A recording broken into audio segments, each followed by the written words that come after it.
Gusto mo bang kumain ng hapunan kasama kami? Tanong ng isang maliit na batang babae sa lalaking tahimik na nakaupo sa bangko. Ang kanyang matalim na Amerikana at mamahaling Amerikana ay hindi nakatago ng kalungkutan sa kanyang mga mata. Gabi na ng Pasko, ang lungsod ay kumikislap sa mga ilaw at umaalingaw-ngaw sa mga halakhak at mga awit na dumarampi sa hangin. Ngunit para kay Manuel Santiago, isang batang matagumpay na CEO, ang saya ng Kapaskuhan ay tila malayo at hindi totoo. Nakabalot sa mga marangyang damit, siya ay nakaupo ng tahimik. Mainit ang kanyang Amerikana, perpekto ang kanyang mga sapatos, matikas ang kanyang tindig. Ngunit sa loob, siya ay walang laman. Dumaraan ang mga tao na may daladalang mga regalo at mainit na tasa ng tsokolate, mapula ang mga pisngi dahil sa lamig, at ang kanilang hininga ay parang maliliit na ulap. Ngunit matagal na niyang tinanggihan ang marangyang pagdiriwang ng kanyang pamilya tuwing Pasko. Hindi siya interesado sa mga peking ngiti o mababaw na usapan. Hinahangad niya ang katahimikan, ngunit ang katahimikan na iyon ngayon ay tila isang pasanin kaysa isang pagpili. Habang nakaupo siya roon, nakapikit ang mga mata, nakikinig sa mga tunog ng lungsod na patuloy na umaandar nang hindi siya kasama, sigurado siyang ang taong ito, gaya ng mga nakaraang taon, ay lilipas na walang kahulugan o kasiyahan. Biglang narinig niya ang mahinang, mabilis na mga yapak sa niebe. Binuksan niya ang mga mata at nakita ang isang maliit na batang babae, mga 3 taong gulang siguro, na nakatayo sa harap niya. Ang kanyang kulot na blondeng buhok ay nakalabas sa ilalim ng medyo luma at pulang Amerikana, at ang kanyang maliwanag na asul na mga mata ay kumikislap ng isang bihirang bagay, pag-asa. Hawak niya ang isang gusot na papel na bag na para bang isang mahalagang bagay. Nagsimulang magsalita si Manuel, ngunit nauuna ang batang babae. "Sir, gusto mo bang kumain ng hapunan sa bisperas ng Pasko kasama ako at ang mommy ko?" Ang kanyang tinig ay napakatapat, napakabukas, na parang kampanilya sa gitna ng lamig na tumagos sa panig ng puso ni Manuel. Kumindat si Manuel, hindi sigurado kung ano ang sasabihin. Bago siya makahanap ng mga salita, hinawakan ng bata ang kanyang kamay at mahina ngunit matatag na hinihila siya. Sa isang iglap, napilitang tumayo si Manuel. Hindi siya sigurado kung bakit siya pumayag. Siguro dahil sa paraan ng pagtingin niya na para bang siya ay kabilang sa isang lugar. Siguro dahil sa init ng maliit niyang kamay. Ang alam niya lang, sa unang pagkakataon sa mahabang panahon, may gumalaw sa loob niya. Naglakad silang magkasama sa abalang kalye. Ang Amerikana ng bata ay dumampi sa kanyang binti. Ang maliit niyang kamay ay nanatiling nakayakap sa kanya. Nililingon sila ng mga tao, isang makapangyarihang lalaki na kasama ang isang maliit na bata. May mga ngumiti, may mga bulong, ngunit hindi ito napansin ni Manuel. Habang dumaraan sila sa mga nagliliwanag na bintana ng mga tindahan at mga puno na maayos ang dekorasyon, unti-unti siyang nakaramdam ng pagbabago sa loob. Ang simpleng paanyaya ng bata na kumain ng hapunan ay mas taos-puso kaysa sa anumang binili ng pera. Dinala siya nito sa isang tahimik na kalye na may mga lumang apartment. Ang dilaw na ilaw sa mga bintana at ang banayad na niyebe ay nagbigay ng katahimikan sa paligid. Hindi iyon ang uri ng lugar na pinapansin ni Manuel dati. Ngunit ngayon, ito ay parang tahanan. Tumingin siya pababa upang magsalita. Baka itanong kung napapansin ba ng bata na siya ay isang estranghero pa rin. Ngunit ngumiti ito at muli niyang pinisil ang kamay ni Manuel na parang sinasabi, "Sama tayo dito." Ang ingay ng lungsod ay tila nawala. Ang mga yapak lamang nila ang naririnig sa niyebe. Huminto ang bata sa harap ng isang maliit na gusali. Isang hanay ng kumikislap na mga ilaw ang nakapalibot sa pintuan at may korona na nakasabit sa lumang pinto. Ngumiti siya ng malawak. "Dito po, sir. Ito ang aming tahanan." Sa puntong iyon, bumukas ang pinto at isang babae ang lumabas na may hawak na grocery bag. May malambot na asul na mga mata at gintong buhok na nakapulupot sa isang braids. Napatingin siya kay Manuel, may halong gulat, bahagyang pagkabahala at tahimik na pasasalamat na kumikislap sa mukha niya. "Anita," sabi ng batang babae nang may pagmamalaki. "Ito ang lalaking kakain ng hapunan ng Pasko kasama namin." Tumingin si Anita kay Manuel, hindi maintindihan ang ekspresyon ng mukha niya sandali. Pagkatapos ay mahinahong umatras siya at sinabi sa kalmadong tinig, "Pumasok ka." Nag-atubili si Manuel, ngunit pumasok siya at mahinang nagsara ang pinto sa likod niya. Amoy inihaw na manok at mainit na tinapay ang pumuno sa hangin. May maliit na mesa sa gitna ng silid na may mga hindi magkakaparehong pinggan at isang kumikislap na kandila. Ang mga dingding ay pinalamutian ng makukulay na guhit ng Crayola. Tumakbo ang bata papunta sa mesa at pinatungan ng upuan sa tapat ng sa kanya. Ang seryosong mukha ng bata ay nagsalita ng lahat. Umupo si Manuel, hindi sigurado kung ano ang sasabihin, ngunit labis na naramdaman ang sandali. Tahimik na naggalaw si Anita, naglagay ng pagkain sa plato niya at umupo sa tabi ng kanyang anak. Ilang sandali, walang nagsalita. Pagkatapos ay bumulong ang bata, "Maligayang Pasko, sir." Ngumiti si Anita, dahan-dahan tapat, hindi tulad ng pilit na mga ngiti na nasanay si Manuel. Nilinaw ni Manuel ang kanyang lalamunan, nanginginig ang boses. "Maligayang Pasko," sagot niya. Nagsimula silang kumain ng dahan-dahan, nagbabahagi ng init, isang simpleng pagkain at tahimik na kasiyahan ng pagiging magkakasama. Sa labas, patuloy ang pag-ulan ng niyebe, ngunit sa loob, ang maliit na apartment ay nagniningning ng kakaibang liwanag. Sa unang pagkakataon sa kanyang buhay, tunay na naunawaan ni Manuel ang kahulugan ng Kapaskuhan. Hindi ito tungkol sa marangyang mga party o mamahaling regalo. Ito ay tungkol sa koneksyon, ang pagiging tinatanggap, nakikita at inaalagaan. Sa paligid ng payak na mesa na iyon, naramdaman niya ang isang bagay na matagal na niyang hindi naramdaman, ang pagiging kabilang. Ang apartment ay payak, madaling malampasan ng mga taong dumadaan. Isang bahagyang nakalubog na hanay ng mga ilaw ang nakasabit sa bintana na nagbibigay ng malambot na liwanag sa bangketa. Pinangunahan ni Paula si Manuel, pataas ng makitid na hagdan, tumatapat ang kanyang mga pormal na sapatos sa kahoy na hagdan. Nang makarating sila sa itaas, ngumiti siya ng buong pride. "Ito ang aming tahanan." Bago makasagot si Manuel, biglang bumukas ang pinto. Isang batang babae ang nakatayo roon, siguro nasa kalagitnaan ng kanyang 20 taon na may gintong buhok na nakatirintas sa isang balikat at may hawak na tuwalya sa kusina. Ang kanyang mukha ay puno ng pagkabigla. Mabait ang mga mata, ngunit halatang pagod. Huminto siya, hindi sigurado kung sino si Manuel. Nagyabang ang mukha ni Paula, "Mami, ito yung lalaki na sinabihan kita. Tila nalungkot siya, kaya inanyayahan ko siyang kumain ng hapunan." Lumipat ang mga mata ng babae mula sa kanyang anak patungo sa matangkad na estranghero sa pintuan. Walang takot sa kanyang ekspresyon, mayroong maingat at mapag-alaga na kalmadong damdamin.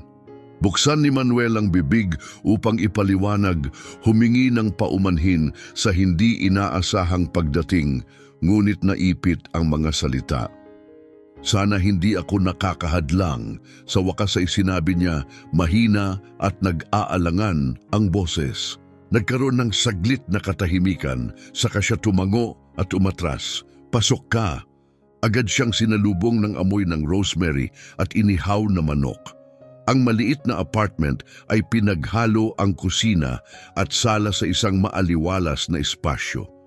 Sa tabi ng bintana ay may simpleng mesa na nakahanda para sa dalawa. Mga pinggang plastik na hindi magkapareho, bahagyang may chip na mangkok ng gulay at isang kandilang nakahilig sa hawakan nito.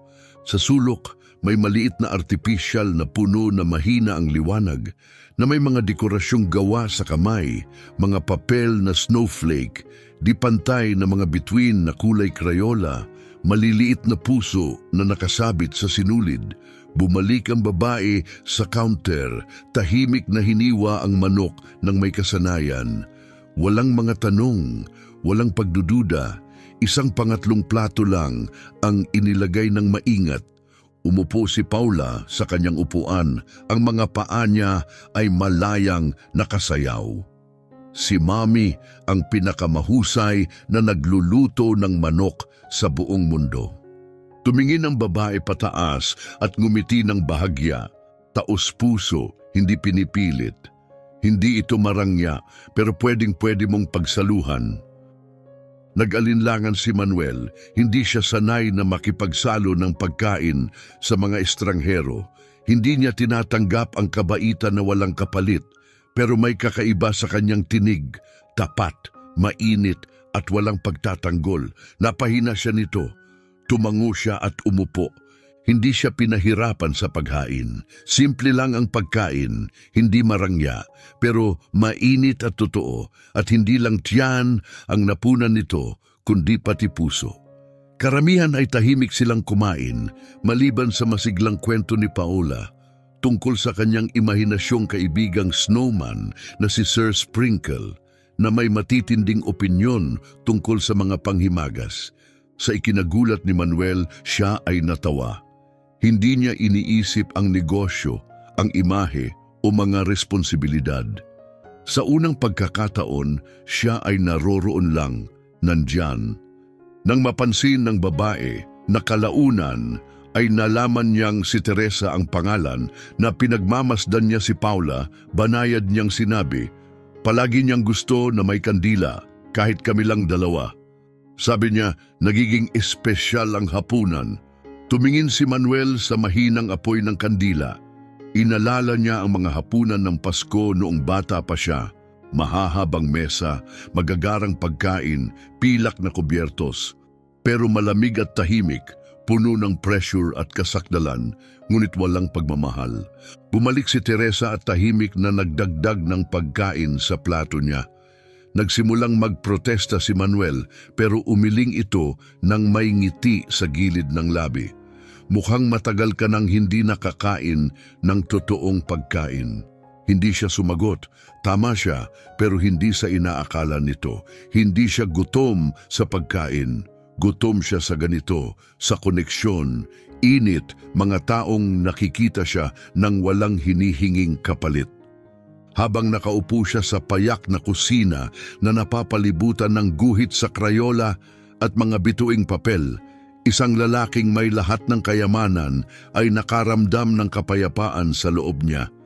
Parang ang isang bahagi niya na matagal nang ligaw ay sa wakas ay nakahanap ng pahingahan. At nang sumandal si Paola sa kanyang ina, ang kanyang antok na mga mata ay tumingin kay Manuel nang may malambing na ngiti. Parang siya ay kabilang doon. Nararamdaman ni Manuel ang isang bagay na matagal na niyang hindi naramdaman. Pag-asa. Pagkatapos ng hapunan, magkasama nilang nilinis ang mesa sa tahimik na ritmo. Nag-alok si Manuel ng tulong, pero ngumiti lang si Teresa at umiling ng mahinahon. Ngayong gabi, ikaw ang aming panauhin, sabi niya habang inaayos ang mga pinggan sa maliit na lababo. Nakakwelyo na si Paula sa sofa, nakabalot sa malambot na kumot. Mapula pa rin ang mga pisngi mula sa halakhak at panghimagas. Ang silid ay tila lumiit, pero sa magandang paraan, mainit, ligtas, puno ng kapayapaan. Sa labas ng bintana, dahan-dahang bumabagsak ang niebe, ginuguhit ang mga kalye na puti at tahimik. Umupo si Manuel pabalik sa mesa. Ang kanyang Amerikana ay nakasabit na sa likod ng upuan. Ang mga kamay niya ay kalmado sa harap niya. Ayaw niyang umalis, hindi dahil dapat siyang manatili, kundi dahil may isang bagay dito na nagpapahirap na lumayo. Bumalik si Teresa, naka-roll up ang mga manggas at muling sumama sa kanya. Nagbuhos siya ng 2 tasa ng tsaa, murang tsaa na masyadong mabango, pero tinanggap ni Manuel ang init. Napakabait ng batang ito, malumanay niyang sabi, tumatango papunta sa natutulog na bata. Siya ang buong mundo ko, sagot ni Teresa, mas mahina ang boses ngayon. Lumipas ang ilang sandali bago nagtanong si Manuel, gaano mo na ito ginagawa ng mag-isa? Tumingin si Teresa sa kanyang tasa, pinapahid ang mga daliri sa gilid nito. Mula nang ako'y 21, sagot niya. Hindi siya pinutol ni Manuel. Nasa kolehiyo ako noon, nag-aaral maging guro sa panitikan. Gusto kong palamutian ng silid-aralan ng mga bituin at mga kwento. Huminahon ang tono niya. Tapos may nakilala akong isang tao. Mas matanda. Sabi lahat ng tama, naniniwala ako sa kanya. Hindi na niya kailangang ipaliwanag pa. Naiintindihan ni Manuel ang natitira, ang pang-akit, pagtitiwala at pag-abandona. Hindi ito tinanggap ng mga magulang ko, kwento pa niya. Sabi nila nagkakamali ako. Nang sinabi kong ipapanganak ko ang bata, sinabi nilang mag-isa na ako. Kaya umalis ka? Tanong ni Manuel. 2 araw lang pagkatapos, sagot niya. Akala ko babalik siya, hindi siya bumalik. Inalagaan mo siya ng mag-isa? Tanong niya. Tumango si Teresa. Nagtrabaho bilang waitress, naglinis ng bahay, tumanggap ng tawag, anumang makakita ko. Hindi madali pero hindi ko kailanman pinagsisihan si Paula. Walang galit o sama ang kanyang boses, tanging tahimik na katotohanan at lakas na nagmumula sa pagdaang sa mga pagsubok na hindi niya hiniling. Tahimik si Manuel, iba ang buhay niya pero may tunog na tumalima sa loob niya. Nagalit ka ba? Tanong niya, halos nagulat sa sarili niyang malumanay na boses. Tumingin si Teresa sa mga mata niya. Oo naman, pero natutunan ko ng maaga, mas marami ang kinukuha ng galit kaysa binibigay. Hindi nito ginagamot ang anuman. Sa pinakamalambing ng ngiti, sinabi ni Teresa, walang silbi ang pagsisi sa panahon. Hanapan mo na lang ng mas mainit na Amerikana. Huminga si Manuel, isang tunog na nasa pagitan ng buntong hininga at tawa. Pagkatapos, sa tahimik na katapatan, sinabi niya, napakayaman ng pamilya ko, yung uri ng yaman na may mga pribadong eroplano, mga black tie na pagtitipon, at ang aming apelyido ay nakaukit sa mga matataas na gusali. Pero hindi na ako niyakap ng nanay ko mula pagkabata ko. At ang tatay ko, tinitingnan niya ako bilang isang pagkabigo. Hindi ko pinamunuan ang kanyang imperyo. Nagawa ko ang sarili kong bagay nung 18 pa lang ako. Pagkatapos nun, hindi kami nagkausap ng 3 taon. Hindi nagmadali si Teresa, napunan ng katahimikan. Nakinig siya, tunay na nakinig, at nang matapos siya, mahinahong inabot niya ang kanyang kamay sa ibabaw ng kamay ni Manuel. Baka mahal ka nila, sabi niya ng mahinahon, hindi lang nila natutunan paano ipakita iyon. Tumingin si Manuel sa kanyang mga mata. Hindi niya nakita ang awa doon, kundi kabutihan. Isang tahimik at maunawaing init na nagpapalambot ng isang bagay na matagal na niyang mahigpit na hinahawakan. Maliit siyang tumango. Ilang taon na niyang itinatago ang malalim na sugat na iyon sa likod ng tagumpay, ambisyon at kontrol. Pero ngayon, sa maliit na kusinang ito, nakita ito at tinanggap. Hindi inayos, hindi hinusgahan, tinanggap lang ng may habag, sa liwanag ng unti-unting nauupos na kandila, sa amoy ng tsaa sa hangin at ang kanyang kamay na nakahawak sa kanya, muling may gumalaw sa loob ni Manuel. Hindi sa pamamagitan ng malaki at dramatikong pangyayari, kundi sa isang tahimik na sandali na nagsasabing, hindi ka nag-iisa. At sa paanuman, iyon ay higit pa sa sapat.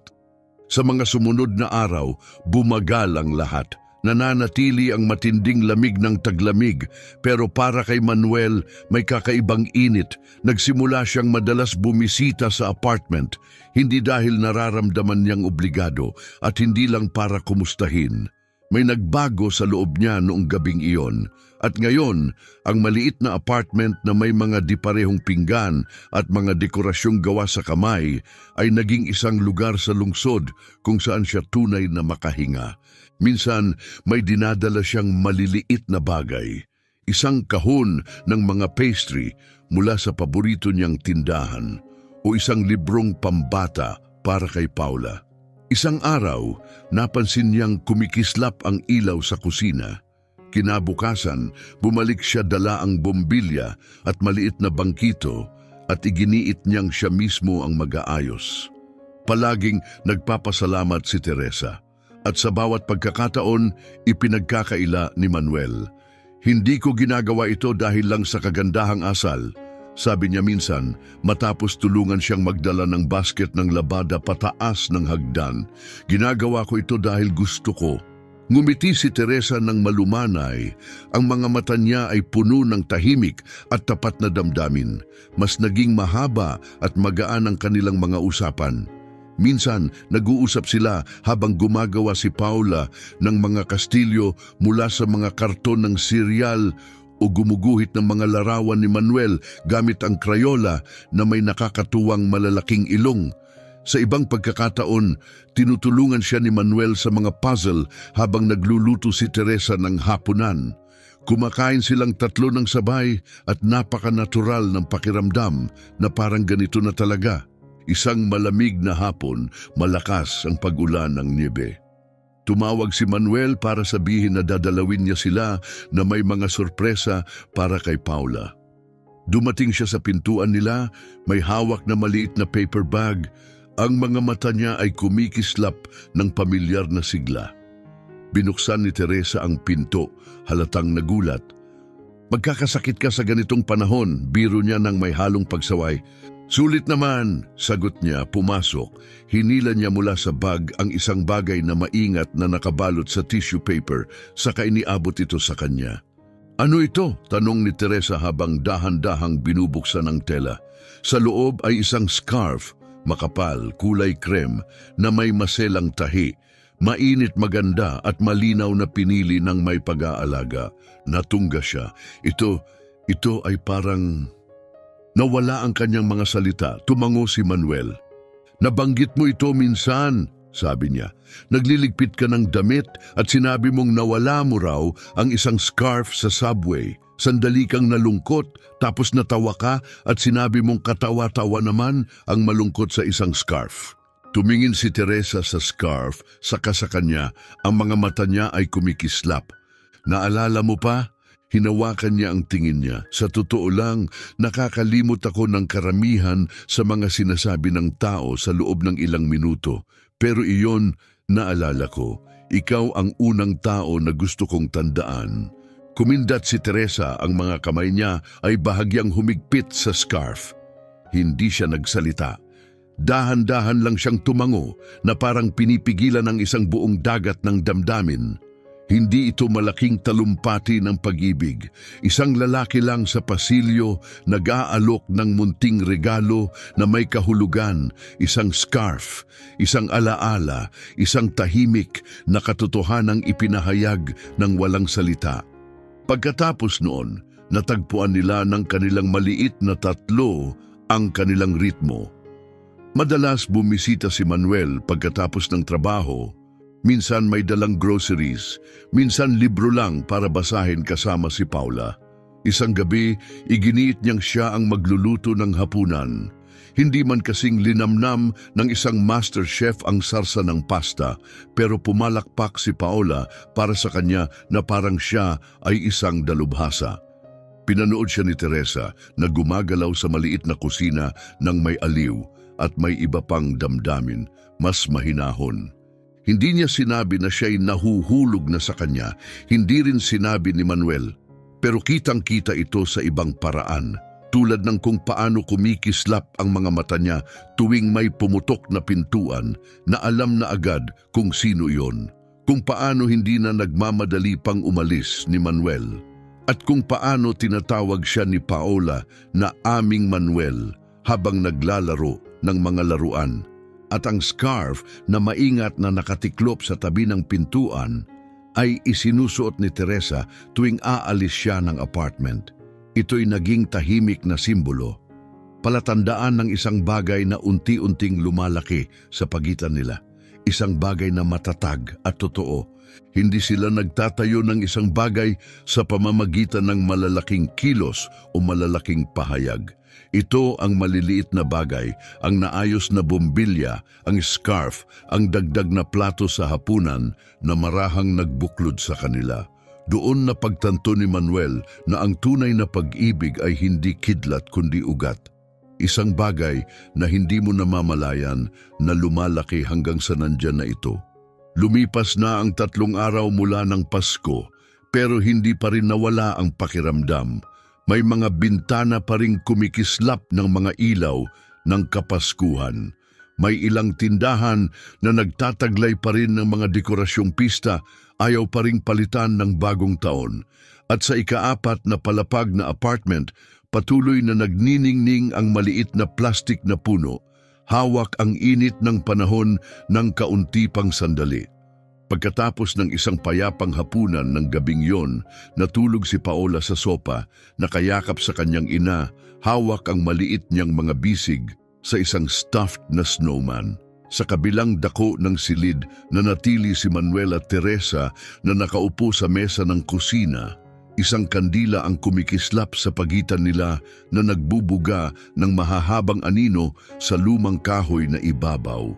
Tahimik na hinaplos ni Teresa ang gilid ng kanyang tasa, malinaw na malayo ang kanyang iniisip. Parang nagsasalita ng malakas sa isip, sinabi niya, "Hindi talaga naramdaman na akin ang Pasko." Tumingala si Manuel, nakikinig. "Nung bata pa ako," nagpatuloy siya, "hindi kami masyadong mayaman. Wala kaming puno, isang hanay lang ng mga ilaw. Kalahati sa mga ito ay nasunog na. Nilagyan ng tape sa bintana. Isang taon, pinutol ng nanay ko ang larawan ng Christmas tree mula sa magasin at nilagyan sa dingding.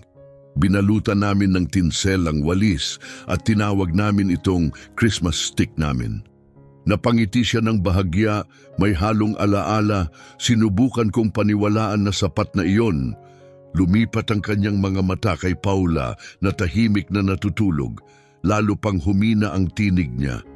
Nang ipanganak ko siya, mag-isa kaming nagdiwang ng unang Pasko namin sa inuupahang kwarto na walang init. Yakap-yakap ko siya buong gabi, umaawit ng mga lumang carols. Nagpapanggap na ito ay mahiwaga. Hindi ko man lang siya nabigyan ng regalo. Nasaktan ang dibdib ni Manuel sa kanyang mga salita. "Pinagsikapan ko mula noon," dagdag ni Teresa. "Bawat taon, sinisikap kong gawing mas espesyal ito. Nahanap ko yung maliit na puno sa thrift store. Nawawala ang isang paa nito, kaya nilalagyan ko ng tape sa dingding. Hindi alam ni Paula, para sa kanya perpekto ito." Huminto siya sandali. "Pero alam ko kung ano ang nawawala." Lumihis ang tingin ni Manuel sa maliit na plastik na puno sa sulok. Kumikislap ito ng masaya, pinalamutian ng mga papel na dekorasyon at mga bituing kulay Crayola. Nagbibigay ito ng pagmamahal pero hindi ng tradisyon, hindi ng kumpletong Pasko. "Hindi pa siya nagkaroon ng totoong Christmas tree?" tanong niya. Umiling si Teresa. "Hindi pa minsan." Nang gabing iyon, matapos matulog si Teresa sa sopa sa tabi ng kanyang anak, tahimik na umalis si Manuel papasok sa niebe. Kinabukasan, gaya ng dati, si Paula ang unang gumising. Tumakbo siya sa pintuan, sabik na tingnan kung bumagsak ba ang niebe habang gabi. Sumigaw siya ng masaya, "Mami, dali, tingnan mo!" Nagulat si Teresa at dali-daling lumapit sa pintuan, ngunit tumigil sa pagkakita. Sa labas, nakapaloob sa niyebe, may maliit na pine tree. Ang mga sanga nito ay tinakpan ng sariwang niyebe, nilagyan ng malambot na puting ilaw at pinalamutian ng maliliit na pilak na kampanilya. Sa ilalim nito ay may pulang scarf na nakalatag na parang kumot, isang gintong bituin na gawa sa papel, ang bahagyang nakahilig sa tuktok. Sa ilalim ng puno ay 3 maayos na nakabalot na regalo, nakatali sa pulang tali at kayumangging papel. Umikot si Paula habang tumatawa. Dumating siya, Mami, dumating talaga si Santa. Lumuhod si Teresa na pangiti ng may luha sa mga mata. Sa isa sa mga kahon, may maliit na sobre na nakatape sa ibabaw. Dahan-dahan niyang binuksan. Sa pamilyar na sulat ni Manuel, nakasulat lang, "Para kay Paula, mula sa iyong lihim na Santa." Hindi na niya kailangang magtanong. Alam na niya. Tumingin siya pababa sa pasilyo, kalahating inaasahan na naroon si Manuel, nakatingin ng tahimik na may ngiti. Ngunit ang naroroon lang ay ang katahimikan ng umaga, ang malambing na amoy ng pine at ang banayad na kampanilya habang humahampas ang hangin. Inilagay ni Teresa ang kamay sa puno, dinampi ang malamig na mga karayom. Ilang taon niyang pinagsikapang lumikha ng saya mula sa wala. Pinipilit na huwag maramdaman na estranghero siya sa init na ibinibigay niya sa anak. Pero ngayon, may nagbalik nito sa kanya. Tunay. Sa loob, ang lumang plastik na puno ay patuloy na kumikislap sa sulok. Ngunit hindi na ito ang sentro ng pansin. Doon sa labas, sa ilalim ng niyebe at langit, may nagbigay sa kanyang anak ng isang bagay na hindi niya naranasan, hindi sa pera o marangyang bagay, kundi sa kabaitan at tahimik na pag-iisip. Isang regalong may presensya, hindi nakabalot sa papel, isang pangakong tahimik na pinangangalagaan. Sa unang pagkakataon sa buhay niya, tunay na naunawaan ni Teresa ang tunay na diwa ng Pasko. Pagdating ng Marso, nagsimulang lumuwag ang taglamig sa lungsod. Naging mga paddle ang yelo at dala ng hangin ang mga bulong ng tagsibol. Sa payak na apartment sa ika-4 na palapag, na may mga bintanang pinalamutian ng mga gawang kamay na paru-paro at mga papel na garlanda, isang maliit na batang babae ang nagbibilang ng mga araw para sa isang malaking okasyon. Magdiriwang si Paula ng kanyang unang kaarawan. Magiging 4 na taon siya. Sa iba, maliit lang yon, pero para kay Teresa, napakahalaga. Ito ang unang pagkakataon na makakabili siya ng cake para sa kaarawan. Ang unang pagkakataon na may mga kaibigan si Paula na iimbitahan. Maliit na kaklase mula sa daycare sa kanto. At sa unang pagkakataon, susuotin ng kanyang anak ang isang damit prinsesa na hindi hiniram kundi pinili para sa kanya. Pero ang pinakamasayang bagay para kay Paula, isang pangalan. Chu Manuel. Paulit-ulit niyang sinabi, nakangiti. Nangako si Manuel. "Ako ang unang darating sa pintuan mo," sinabi niya. Nagsumpaan gamit ang kanilang mga pinky fingers. 9 na oras, may sorpresa. Pinanood ni Teresa ang pangakong iyon. Umusbong ang init sa puso niya, pero may kaunting pag-iingat. Hindi sila kailanman pinabayaan ni Manuel, pero may maliit na bahagi ng kanya na natatakot muling maiiwan.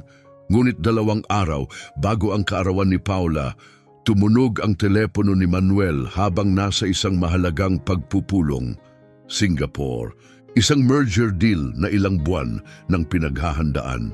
Biglang binago ng CEO ng kabilang kumpanya ang schedule. Makikipagkita lang siya sa araw ng party ni Paula. Naramdaman ni Manuel ang kirot sa sikmura. Tumayo siya nang hindi nagsasalita at lumabas ng silid. Nang gabing iyon, tumawag siya kay Teresa. "Baka hindi ako makapunta," mahina niyang sabi. "Nasa umaga ang meeting." Sinusubukan kong ilipat pero hindi siya pinutol ni Teresa. Nakinig lang siya. "Marami ka nang nagawa," sabi niya ng mahinahon. Pagkatapos ng sandali, mas mahina ang boses, tila natutunaw. "Para sa kanya, pamilya ka na, Manuel." Hindi siya naghihintay ng laruan. Ikaw ang hinihintay niya. Tahimik na naupo si Manuel pagkatapos ng tawag, hati ang puso sa pagitan ng 2 mundo. Punong-puno ng ingay ang isip, pero alam ng puso niya kung ano ang tunay na mahalaga. Hindi na niya kailangang patunayan ang sarili. Ang upuan sa mesa ay kanya na ngayon at hindi na ito magiging bakante kailanman. 1 taon ang lumipas at iba na ang lahat. Hindi dahil tumigil si Manuel Santiago sa kanyang buhay korporado o dahil umangat pa ang kanyang kumpanya. Hindi rin dahil nagsimulang magturo si Teresa ng part-time na leksyon sa musika sa community center sa kanilang lugar. At hindi lang dahil pinupuno na ni Paula ang bawat silid ng kanyang halakhak, tumatakbo sa apartment na parang sinag ng araw. Iba ito dahil magkakasama na sila. Pagkatapos ng mga buwan ng magkakasamang hapunan, gabi ng mga kwento, tamad na umagang may pancake at tahimik na paglalakad sa nagbabagong mga panahon, lumipat na sila, si Manuel, Teresa at Paola, sa iisang tahanan. Hindi sa penthouse kundi sa isang maliwanag at maaliwalas na apartment na may tumutunog na sahig at mga bintanang dumadaloy ang gintong liwanag araw-araw. Nakatayo sa sulok ang matangkad na Christmas tree, pinalamut yan ng puti at ginto. Ang mababang mga sanga ay nilagyan ng mga handmade na bituing papel na medyo nakaliko, lahat ay gawa ni Paula. Madalas na nakatayo si Manuel, sa tabi nito, umiinom ng kape, si Paola ay nakayakap sa kanyang balikat, proud na idinadagdag ang isa pang dekorasyon sa kanyang lumalaking koleksyon.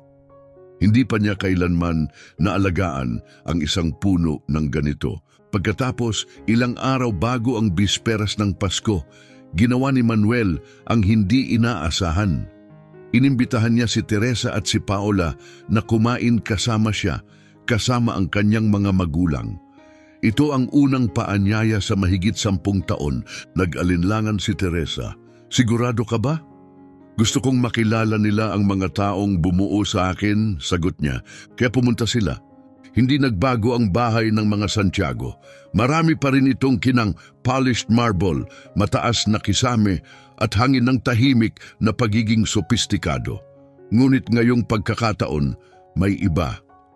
Binati ni Manuel ang kanyang ina hindi sa salita, kundi sa tahimik na pagtango at mainit na tasa ng tsaa.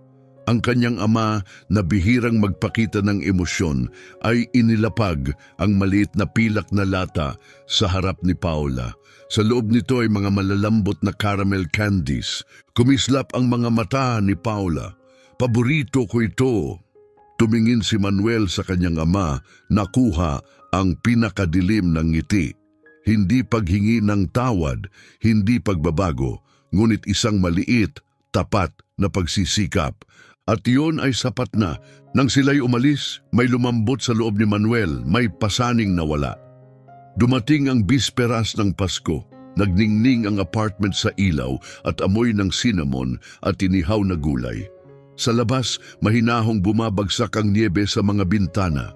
Sa loob, ang halakhak ay sumasayaw sa hangin, mainit at buhay.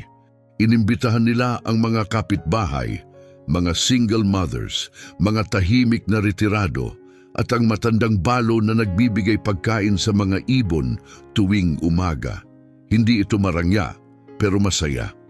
Nakasuot si Paula ng kumikislap na berdeng damit, mapupulang pisngi, dumudugo mula sa bisita papunta sa bisita na parang magic ng Kapaskuhan.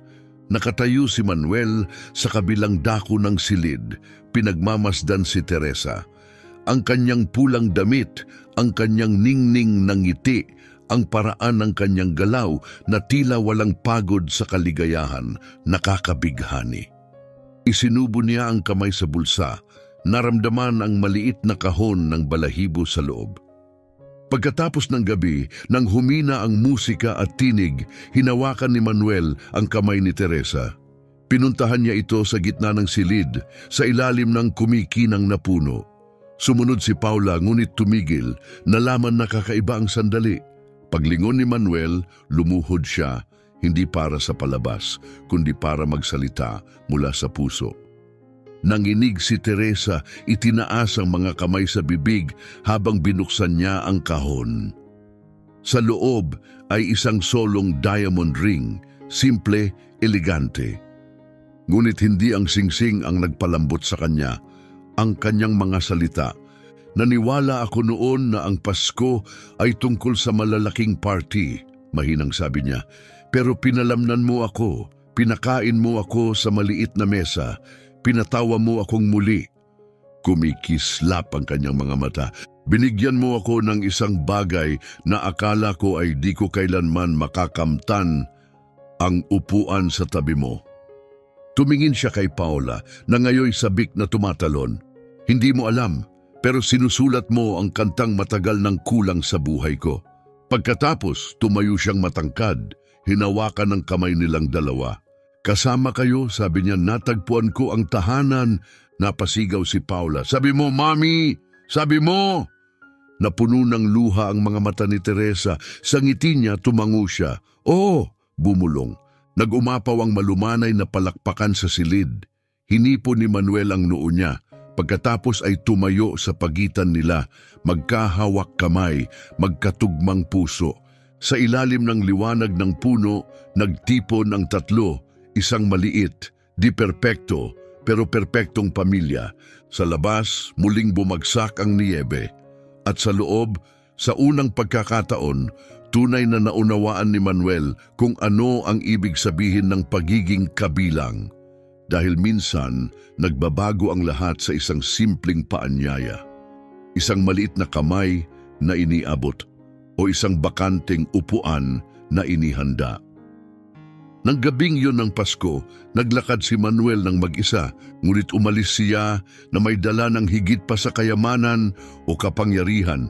Umalis siya na may pag-ibig, may layunin at may tahanang itinayo sa mga puso ng dalawang taong wala man lang maiaalok.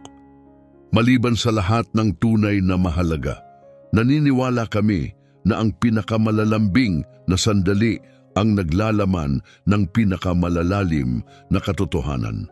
Na ang kabaitan ay nakagagaling, ang koneksyon ay nagbabago, at ang pag-ibig kapag malaya itong ibinigay ay palaging nakakahanap ng daan pabalik sa tahanan. Kung naantig ka ng kwentong ito, inaanyayahan ka naming mag-like, mag-share at mag-subscribe. At huwag kalimutang itap ang bell para hindi mo ma-miss ang susunod na kwento na magsasalita sa kaluluwa. Salamat sa pagsama sa amin.